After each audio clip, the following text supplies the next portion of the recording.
I want to tell you about a Tuesday afternoon in October. The kind of afternoon where the light comes in low and gold across the fields, and the air smells like wood smoke, and the last of the apple harvest. And a woman I had known my entire life walked into my kitchen and sat down at my table and did not speak for a very long time. Her name I will not give you, but I will tell you that she was 34 years old and had been married for 11 years, and had 5 children, and had never, in all the time I had known her, sat down without being invited. She sat down that afternoon because she did not have the strength left to stand. And when she finally looked up at me across that kitchen table, with her hands folded in her lap, the way women in our community folded their hands when they were trying to hold themselves together, she said 7 words that I have never forgotten. She said, "He only walked me to my door." That is where this story begins. Not with scandal, not with sin, with a woman walking to her own front door. And what happened after that, what those 7 words set into motion inside a community that I had lived inside for more than 3 decades, is something I have been trying to find the right words for ever since I left. I am going to tell you everything. I am going to tell you what the rules were, and what the rules meant, and what happened to women who broke them. Even by accident, even without knowing, even when what they had done was nothing more than exist in the same physical space as a man who was not their husband. And I am going to tell you about something that happened to me personally, something I have not told in any other video, that changed the way I understood everything I thought I knew about the community I called home. Before I go any further, I want to say something directly to you. More than 90% of the people watching right now have not yet subscribed. And perhaps that would not matter so much if these were just stories. But they are not just stories. They are pieces of a life that most people never see from the inside. So, if you have found something true in what I share here, please subscribe before we go any further. It is free. It keeps these stories reaching the people who need them. And while you are here, I want to know something. Tell me in the comments, what feeling brought you to this video tonight? I read every one. To understand what happens when an Amish woman is seen with a man, you first have to understand what seen means inside a community, where everyone is always watching and no one is ever watching in the way you might think. There are no cameras. There are no neighborhood apps or social media posts or surveillance systems of any modern kind. What there is something far older and far more complete. There is the web of ordinary observation that forms when 200 or 300 people live in close proximity and have organized their entire society around collective accountability. Every buggy on every road is noticed. Every woman walking between farms is noticed. Every conversation that happens in a yard or a lane or at the edge of a field is noticed, not because people are malicious, though sometimes they are, but because noticing is how the community maintains itself. Noticing is the mechanism. It is how the ordning stays alive. It is how the boundaries get enforced without police or courts or any formal system of surveillance. The community watches, because watching is what communities do when the watching is the only enforcement they have. And inside that watching, the rules about men and women are among the most carefully observed of all.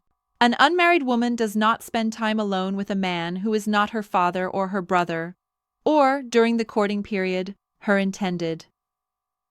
This is not a written rule in most communities. It does not need to be written. It is absorbed. It is learned the way all the most important rules are learned in Amish life, not through instruction, but through the gradual accumulation of example and consequence. A girl watches what happens to the woman down the road who was seen talking too long with a neighbor at the fence line.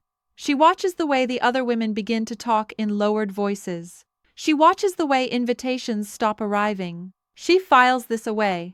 She does not need to be told. She already knows. For a married woman, the expectations are even more layered. A married woman is her husband's household.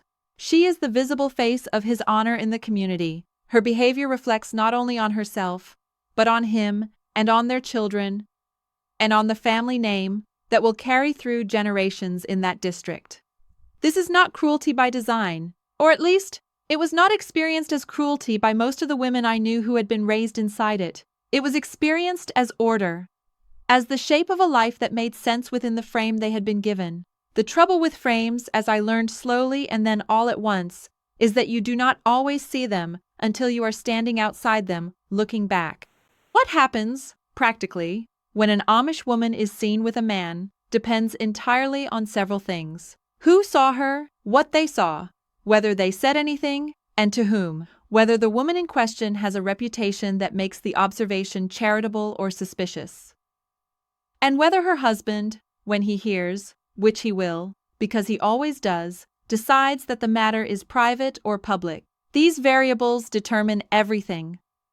They are the difference between a quiet conversation at home and a visit from the deacon, between a private correction and a public one, between something that is forgotten in a season and something that follows a woman for the rest of her time in that community. Let me be specific, because I think the specifics are what most people who are curious about Amish life never actually get to hear. There are degrees. This is important to understand. Being seen with a man does not mean one thing. It means many different things depending on the degree of what was seen and the degree of who is doing the seeing. At the least alarming end, a woman seen exchanging a few words with a male neighbor at the edge of a field during a normal workday in a visible location with other people nearby is generally not a problem. The visibility is the protection. The presence of others is the protection. The ordinariness is the protection.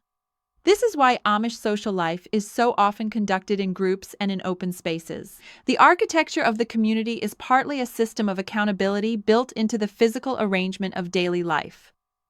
The problems begin when the visibility disappears. When a woman is seen walking with a man on a road where they appear to be alone. When a woman is seen getting out of a man's buggy when her husband is not present. When a woman is seen talking with a man in a barn doorway, and the conversation goes on long enough that the person observing it begins to count the minutes. When a woman is seen, as the woman at my kitchen table had been seen, being walked to her door by a man who was not her husband.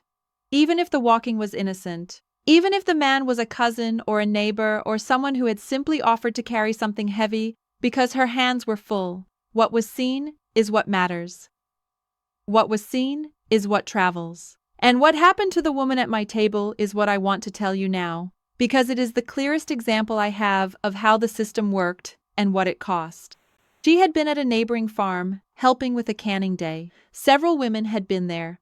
Late in the afternoon, a thunderstorm came in fast, the kind that drops out of an October sky without much warning, and the women scattered for their various homes. The man who walked her to her door was the neighbor's oldest son, a young, unmarried man of about 22, who had run out from the barn with an umbrella because she was on foot and the rain was coming down hard. He walked her the 100 yards from the lane to her front door. He handed her the umbrella. He went back to the barn. The whole thing took perhaps 4 minutes. 2 women saw it from a window across the road. By the following morning, her husband had heard. By the following evening, the deacon had visited. By the end of that week, in the particular way that information moves through a community that does not use phones, approximately half the district had a version of what had happened. The version that traveled was not 4 minutes in a rainstorm with an umbrella. The version that traveled was something with more space in it for imagination to fill. This is the nature of information in a closed community. The gaps get filled. They always get filled. And they rarely get filled with the most generous possible interpretation, because generous interpretations do not travel as fast as uncertain ones. What happened to her after that is not a simple story. Her husband was not a cruel man. I want to say that clearly because it would be easy to make this story about a cruel man, and it is not. He was a man inside a system that told him his honor was attached to his wife's visibility and that something visible had happened that required a response. He responded in the way the system trained him to respond. There were conversations she was not part of. There were decisions made in rooms she was not in. For several months, she moved through the community under a particular kind of attention that is hard to describe to anyone who has not experienced it. Not shunning. Nothing formal. Just the slight adjustment in how people looked at her. The conversations that stopped a half-second too late when she walked into a room. The invitations that came a little less often. The way certain women found reasons to be busy when she needed help. She told me all of this at my kitchen table on that October afternoon. She told me she had not slept properly in 3 weeks. She told me her husband was not angry with her in any way she could point to or address directly. He was just slightly more distant than he had been before, just slightly more watchful. And she did not know how to close the distance, because the distance was not about anything she had done. It was about something that had been decided about her in rooms she had not been in and could not enter.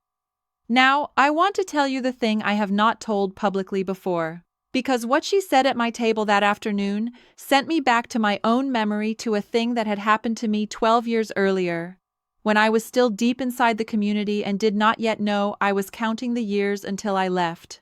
I had been seen. Not in the way she had been seen.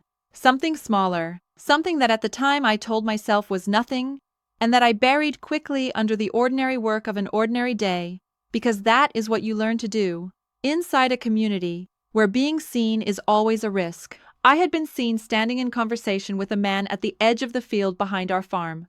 A man who was my husband's cousin. A man I had known since childhood. A man who had stopped to tell me that my husband was needed at the mill and that he would be late for supper. The conversation lasted perhaps 2 minutes.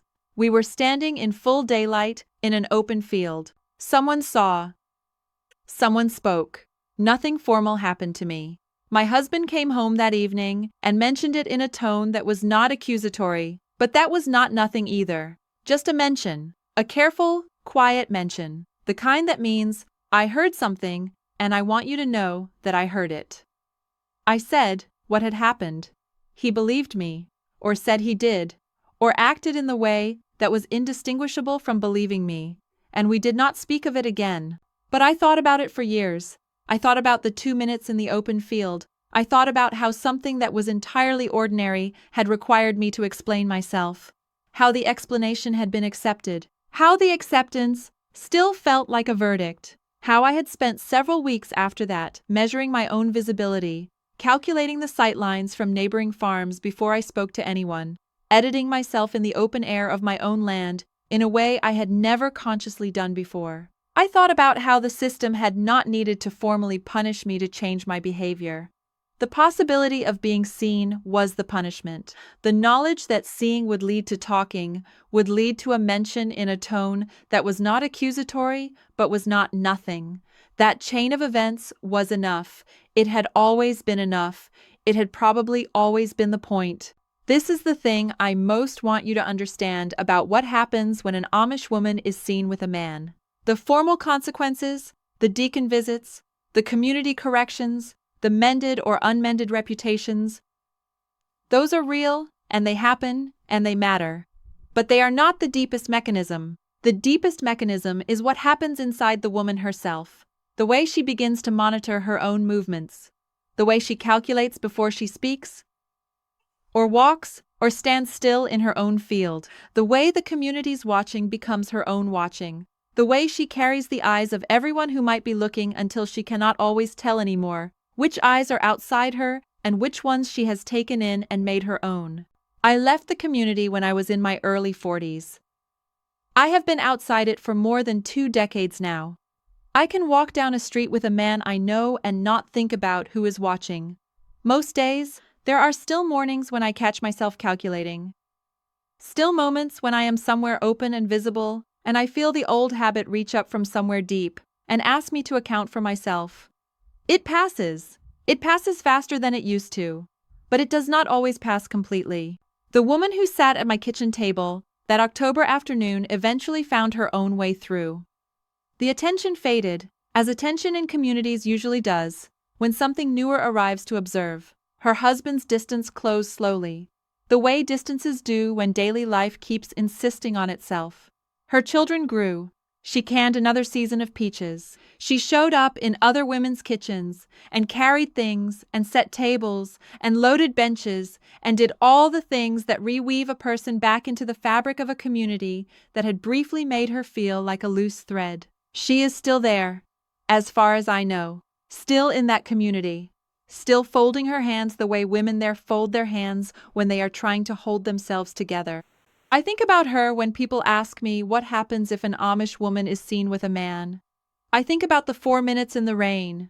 I think about the umbrella. I think about the two women watching from across the road, and the version of those 4 minutes that traveled, and the months that followed, and the conversations in rooms she was not in, and the slight adjustment in the way people looked at her, and the sleepless weeks, and the distance she could not name or close. I think about all of it, and then I think about what the question is really asking. The question is asking about rules. But the answer is about something that lives much deeper than rules. It is about who gets to define what a moment means. It is about who is in the room where the meaning gets decided. It is about the distance between what happened and what travels, and who has to live inside that distance without a map and without permission to say that the distance itself is the wrong. Before you leave, I want to thank you for staying with me all the way to the end of this. I know there are so many places you could have spent these minutes, and you spent them here. Inside this story, inside that kitchen, inside that October afternoon, and everything it carried. But I want to be honest with you about something. More than 90% of the people who watch these videos still have not subscribed. And if something in what I share here has ever felt true to you, if it has ever reminded you of a place or a person, or a kind of watching you thought only you understood, I hope you will subscribe. It is free. It helps these stories continue finding the people who need them. And before you go, tell me in the comments, what part of this stayed with you the longest? I would love to read what you carry out of here.